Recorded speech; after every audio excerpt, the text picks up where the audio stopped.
நேற்று கூட சென்னையிலே நம்ம மாண்புமிகு துணை முதலமைச்சர் 3 இடங்களிலே நாய்க்கு கருத்தடை செய்கிற அந்த அந்த இடத்தை திறந்து வைத்திருக்கிறார். ஒவ்வொரு இடத்திலும் அதை செய்கிறோம். பிராணிகள் வதை தடுப்பு சட்டத்தின் கீழ் அதை எடுத்து அதை முற்றுமாக ஒழிப்பதற்கு வழி இல்லை. மாடுகளை பொறுத்தளவு அடைத்து பட்டியலை அடைத்து அதற்காக அபராதம் விதிக்கிற போது பொதுமக்கள் மிகவும் கோவப்படுகிறார்கள். எங்கள் மாட்டை நீங்கள் பிடிச்சிங்க போனீங்க வந்து சென்னையில் 10-15 தடவை பிடிச்சிட்டான். ஆனால் அவங்க திருப்பி அவுத்து விட்டுக்கிட்டு தான் இருக்கிறாங்க. எனவே தொடர்ந்து மாநகராட்சி ஊழியர்கள் அந்த பணியை செய்து கொண்டு தான் இருக்கிறோம்.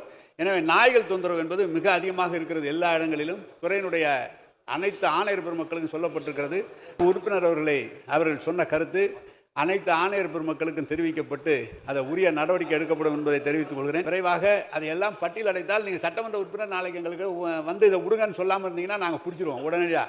நீங்களே மாட்டை பிடிச்சி பட்டியல் அடித்தா நீங்கள் உடனே வந்து விடுன்னு சொன்னால் அது எப்படி சரியாக இருக்கும் அதை பார்த்து